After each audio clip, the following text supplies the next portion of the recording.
ഇന്നലെ രാത്രി 8 മണിയോടെയാണ് കണ്ണൂർ പഴയ ബസ് സ്റ്റാൻഡിലെ സന്തോഷ് ഹോട്ട് ആൻഡ് കൂൾ എന്ന ഈ കടയിൽ ഒരു സംഘമെത്തി ആക്രമണം നടത്തിയത്. 3 പേരാണ് ആക്രമി സംഘത്തിൽ ഉണ്ടായിരുന്നതെന്നാണ് ഈ കടയുടമ പറയുന്നത്. കടയുടമ സന്തോഷ് ഇപ്പോൾ നമ്മളോടൊപ്പമുണ്ട്. സന്തോഷ്, എന്താണ് സംഭവിച്ചത്? വേറെയാളെ ഒരു ചായ മേടിച്ച് കൊടുക്കും, 4 ചായ. അതിൽ ഇവർ 3 അയാൾക്കും ഒരു ചായ. അപ്പോൾ ചായ മേടിച്ച് കടി അയാൾ പറഞ്ഞിട്ടില്ല. അപ്പോൾ കടി വേണമെന്ന് നിർബന്ധം പിടിച്ചുതരാൻ ഞാൻ പറഞ്ഞു, കടി അയാൾ തരാൻ പറഞ്ഞില്ല, കടിയില്ല. പിന്നെ അവർ സ്വയം എന്നാ പറയണ്ടേ വിമർശനം ഇതുമെല്ലാം ആക്കി കച്ചറയാക്കി ചീത്ത എന്നാ പറയണ്ടേ കേൾക്കാൻ പറ്റാതെ ചീത്ത. അതായത് ഒരാൾക്ക് അറപ്പ് തോന്നുന്ന പോലത്തെ ചീത്ത പറഞ്ഞതിന് ശേഷം കുറേ സമയം അത് നമ്മളത് മൈൻഡാക്കിയില്ല. അവരിങ്ങനെ പറഞ്ഞുകൊണ്ടും ചെയ്തുകൊണ്ടും നിന്ന് നമ്മൾ കച്ചവടം ചെയ്തുകൊണ്ട് നിൽക്കുന്നുണ്ട്. ലാസ്റ്റ് അവിടെ ഒരു സ്റ്റൂള് അടിച്ചു പൊട്ടിച്ചു. ഇവിടെയുള്ള ഒരു ഭരണി എടുത്ത് താഴെയിട്ടു. പ്ലാസ്റ്റിക് ഭരണി ആയതുകൊണ്ട് വേറെ ഇതുണ്ടായില്ല, മുട്ടായി എല്ലാം ചെതറിപ്പോയി. പോലീസ് സ്റ്റേഷനെ വിളിച്ചതിന് ശേഷം വയ്യ അവർ വന്നു.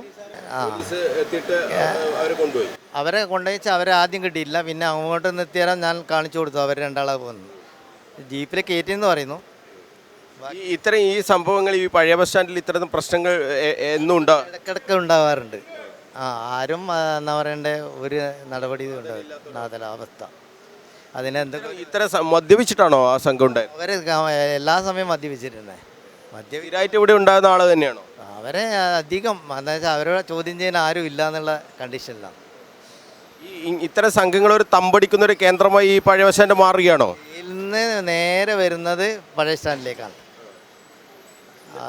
പിന്നെ അവർ 2 ദിവസം കഴിയുമ്പോൾ പിന്നെ അവരെ കൈമലായി വെള്ളടിയും ബാക്കിയുള്ള കാര്യം. പേടിച്ചിട്ടാണോ എല്ലാവരും ശരി കഴിയുന്നത്? ഞങ്ങൾ ഈ ഭാഗത്തേ വരുന്നില്ല. 7 മണിക്ക് ശേഷം ഈ ഭാഗത്തേ വരുന്നില്ല. ഇത്തരം സംഘങ്ങൾ തമ്പടിക്കുകയാണ്. അവർക്ക് ആരെയും പേടിയില്ല. വെളിച്ചില്ലാത്ത പ്രശ്നങ്ങളൊക്കെ ഉണ്ട് ഇവിടെ. വെളിച്ചം അതിനുശേഷം കടക്കാരെല്ലാം കൂടിയിട്ട് വെളിച്ചം റെഡിയാക്കി. അതിനുശേഷം കുറച്ച് സമാധാനമുണ്ട്. കുറേ കാലം വെളിച്ചത് ഒന്നും ഉണ്ടായിട്ടില്ല.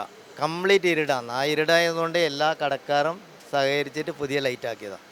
കോർപ്പറേഷൻ്റെ കെട്ടിടമാണല്ലോ. കോർപ്പറേഷൻ്റെ കെട്ടിടം ഇത് പിന്നെ റേഡിയോ ഇതായിപ്പോയി എന്ന് പറഞ്ഞിട്ട് കറണ്ട് ഇല്ല. അപ്പോൾ പിന്നെ ഇരുടായതുകൊണ്ട് അതുകൊണ്ട് എല്ലാ ഷോപ്പുകാരും പൈസ എടുത്തിട്ടാണ് വയ്യ പുതിയ ലൈൻ വലിച്ചിട്ട് ലൈറ്റ് ആക്കിയിട്ടുള്ളത്. ഈ പഴയ ബസ് സ്റ്റാൻഡ് ഭാഗത്ത് ഇത്തരത്തിലുള്ള മദ്യപ സംഘങ്ങളും അതോടൊപ്പം തന്നെ മറ്റ് അസാൻമാർഗിക പ്രവർത്തനങ്ങൾ നടത്തുന്ന ആളുകളുമൊക്കെ തമ്പടിക്കുന്ന ഒരു കേന്ദ്രമായി പഴയ ബസ് സ്റ്റാൻഡ് മാറുകയാണ് എന്നൊരു ആക്ഷേപമാണ് വ്യാപാരികൾ ഉന്നയിക്കുന്നത്. നമ്മളോടൊപ്പം വ്യാപാരി വ്യവസായി സമിതിയുടെ ഈ പ്രസ് ക്ലബ് യൂണിറ്റിൻ്റെ സെക്രട്ടറി ഉമേഷ് അല്ലാണോ ഉമേഷ് ചേരുകയാണ്. ഉമേഷ്, എന്താണ് ശരിക്കും ഇവിടുത്തെ പ്രശ്നം? സാർ, ഇവിടുത്തെ പ്രശ്നം എന്ന് പറഞ്ഞു കഴിഞ്ഞാൽ മുന്നേ നമ്മളിപ്പോൾ ഈ ഒരു 5-8 ഇവിടെ ബസ്സിന് സാധാരണ പറഞ്ഞാൽ കറണ്ട് എന്ന് പറഞ്ഞ സാധനം, വെളിച്ചം എന്ന് പറഞ്ഞ സാധനമില്ല. മുനിസിപ്പാലിറ്റി 2 വെളിച്ചം ആ സൈഡിൽ ഫിറ്റ് ചെയ്യുന്നു, അതിപ്പം വർക്ക് ചെയ്യുന്നില്ല. പോരാന്ന് പറഞ്ഞു കഴിഞ്ഞാൽ മുമ്പ് വെളിച്ചം വരണം എന്ന് പറഞ്ഞിട്ട് മുനിസിപ്പാലിറ്റി പറഞ്ഞിട്ട് ഇതുവരെ അങ്ങനത്തെ ഒരു ഇത് നമുക്കുണ്ടായില്ല. എന്നിട്ട് വ്യാപാരികളാണ് ഈ കംപ്ലീറ്റ് ഇങ്ങനെ അങ്ങനത്തോളം 10-50,000 രൂപ ചിലവിട്ടിട്ട് ഇതിൻ്റെ ലൈറ്റ് ഉണ്ടാക്കിയത്. കറണ്ട് മുനിസിപ്പാലിറ്റി തന്നെയാണ് അത് നമ്മൾ ചെയ്തിട്ടത്. ഇപ്പം തൽക്കാലം ആൾക്കാർക്ക് ഒരു പേടിയില്ലാണ്ട് വരാൻ പറ്റുന്നുണ്ട്. ആ ഒരു സാഹചര്യം നമുക്ക് ഇല്ല. പിന്നെയെന്ന് പറഞ്ഞു കഴിഞ്ഞാൽ രാത്രി എന്ന് പറഞ്ഞു കഴിഞ്ഞാൽ ഒരു കുടുംബക്കാരോ ഒരു ഫാമിലി ആയിട്ട് വരുമ്പം ഇവിടെ എന്തായാലും വരാൻ പറ്റില്ല. അത്രയും ഒരു ദുർഘടമായ അവസ്ഥയാണ്. അത്രയും ദുർഘടമായ അവസ്ഥ. ഒരു ബാത്റൂം പോകണമെന്ന് വെച്ചാൽ പോലും കഴിയില്ല. ഈ സംഘങ്ങൾ ഇവിടെ തമ്പടിക്കുകയാണ്. ഇവർ ഉണ്ട് ഇവിടെ. അതിന് ആരായാലും എവിടുന്ന് വന്നാലും ആൾക്കാർ ഇവിടെയുണ്ട്. ഇങ്ങനത്തെ ഹിന്ദിക്കാരായാലും മറ്റുള്ള ആൾക്കാരായാലും എല്ലാവരും ഇവിടെ തന്നെയാണ് ലാസ്റ്റ് രാത്രിയാകുമ്പോൾ തമ്പടിക്കുക. ഒരു ഇതുമില്ല. പോരാന്ന് പറഞ്ഞു കഴിഞ്ഞാൽ നായശല്യം.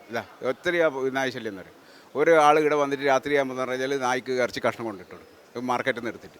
ഒരു ലേഡിയാണ് അത് കൊണ്ടുവന്നിട്ട് എന്ന് പറഞ്ഞാൽ ഇവിടെ ഒരാൾക്ക് നടന്നു പോകാൻ കഴിയാത്ത അവസ്ഥയാണ്. അത്രയും കന്നുകാലി ശല്യം ഇതിൻ്റെ ഭാഗമായിട്ടുണ്ട്.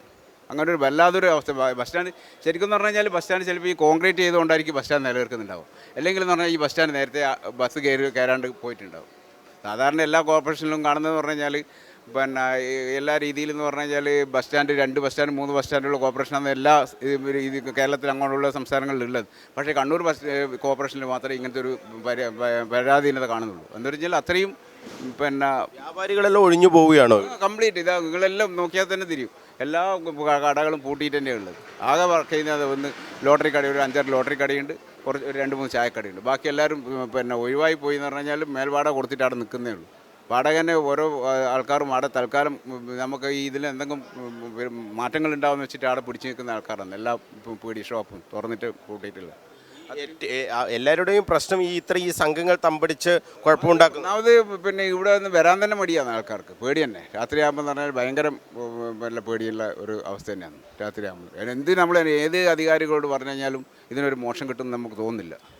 ഏത് അധികാരി എടുത്ത് മുട്ടിക്കഴിഞ്ഞാലും മോശം കിട്ടുമെന്ന് തോന്നുന്നില്ല. എന്തായാലും ഒരിക്കൽ മുമ്പ് നമ്മളൊരു പിന്നെ കഴിഞ്ഞ ഒരു 5-8 മാസം മുമ്പ് ഒരു CA ഉണ്ടായിരുന്നു. അദ്ദേഹം പിന്നെ കുറച്ച് കാലം ഇവിടെ ഇല്ലായിരുന്നു പറഞ്ഞു കഴിഞ്ഞാൽ ഇവിടെ ഒരു കൊലപാതകം നടന്നു. അപ്പോൾ അതിന് ശേഷം പിന്നെ കുറച്ച് ദിവസം പിന്നെ ഇത് പോലീസ് വണ്ടിയായിട്ട് കുറച്ച് നീല വണ്ടിയിൽ കുറേ 10-25 പോലീസുകാർ കുറച്ച് ഒരു മാസത്തോളം ഇവിടെ തമ്പടിച്ചിട്ടുണ്ടായിരുന്നു. അന്നേരം കുറേ കുഴപ്പങ്ങളൊന്നും ഉണ്ടായിരുന്നു. പിന്നെ ആദ്യം ഇത് വീണ്ടും തുറന്നു വന്നുകൊണ്ട് ഞാൻ ലോട്ടറി ടിക്കറ്റ് വിറ്റ് ജീവിക്കുന്നവനാണ്.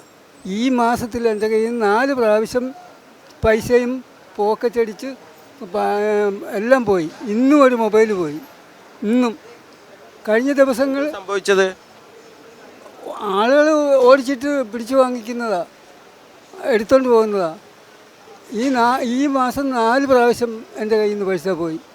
ഇന്ന് രാവിലെ ഞാൻ അനാഥനാണ്, കിടക്കാൻ ഇടമില്ലാത്തവനാണ്.